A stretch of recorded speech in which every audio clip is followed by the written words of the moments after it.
There are an estimated 36 million deer in the United States. These deer will eat anything if they are hungry.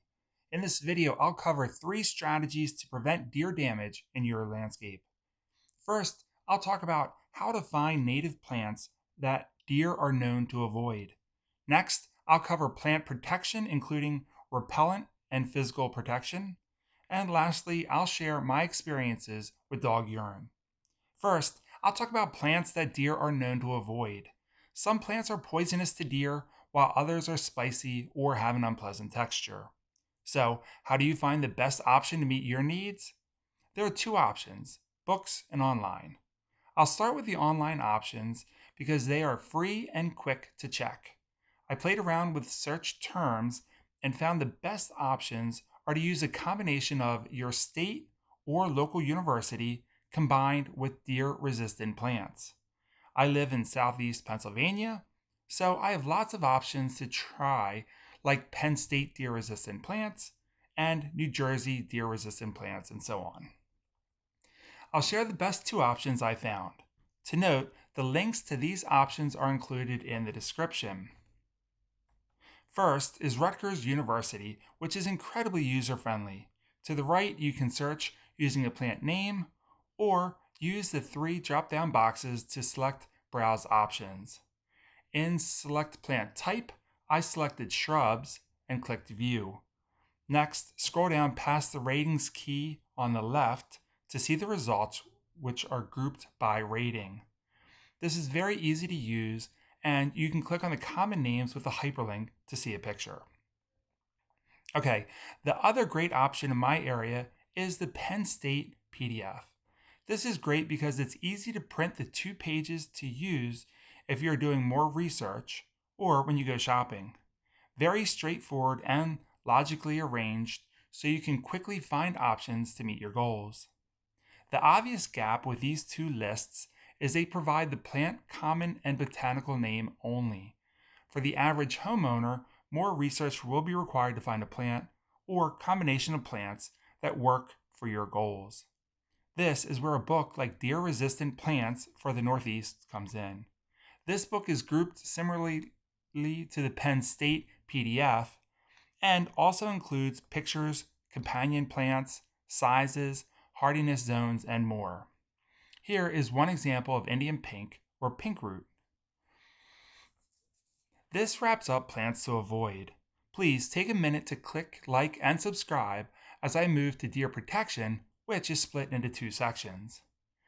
Knowing that deer must taste plants to determine if they like it, the first line of defense is deer repellent. To ensure deer don't like what they taste, I spray liquid fence on new plants. Liquid fence is an environmentally safe animal repellent designed to protect your garden from deer using putrefied eggs and garlic, which smell and taste bad. This is not a long-term solution because it will wash off over time, but it will help give new plants a chance to root before being pulled from the ground or severely damaged. The second part of deer protection is a physical barrier. Fences are great to use for plants you want to try that you know are seldomly or occasionally severely damaged by deer. On large-scale tree plantings, you'll often see small fences that are 4 inches in diameter. While these are cost-effective for large-scale plantings, they do not look the best in neighborhoods for many years. Therefore, I prefer to use a 4-foot tall fence. While this setup looks very basic, I've seen this installed incorrectly, which made it difficult to maintain. Therefore, I want to highlight 4 points to ensure success. The first mistake is making the fence the same size as the mulch circle. This causes weeds and grass to grow through the fence openings, which is difficult to maintain with a weed whacker. Back to our original picture, to highlight, the mulch extends approximately 1 foot beyond the fence, which is easy to handle with a weed whacker. The second mistake is using the wrong supports to hold the fence. Oftentimes, these metal supports with hooks are used. These make it difficult to move the fence to weed under the tree. In the original picture, small metal stakes are used without hooks, allowing the fence to be removed as needed for maintenance. The third mistake involves the closing of the circle. In this example, you can see the fence is loosely pulled together. This makes it very difficult to move the fence and will leave you with scratches. Here is an example where each horizontal metal piece is securely connected with excess pointing inside to prevent snags.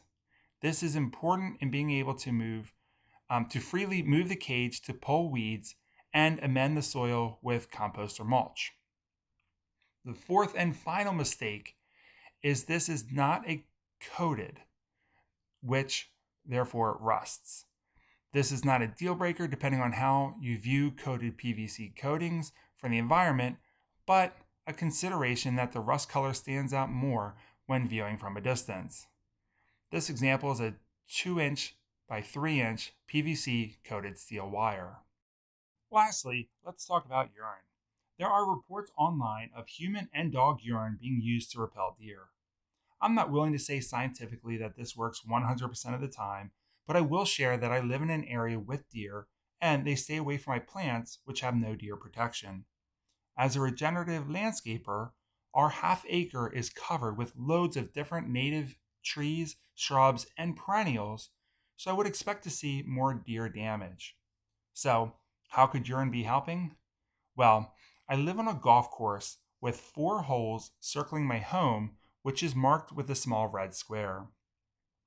Deer are known to go from a farm field through a wooded area which runs along my house. Dogs are walked all around us. To start, our dog Sawyer is walked twice a day using this path marked in blue. I mark the streets where dogs are walked using yellow. And lastly, dogs are walked early in the morning and late at night around the golf course marked in green. So I'm not sure if it's the golfers or the open space or the dog urine, but something keeps the deer from browsing at our home, and my theory is the dog urine. So this concludes everything I know about deer prevention. Thank you for subscribing, and please check out our other videos on native plants and native plant design.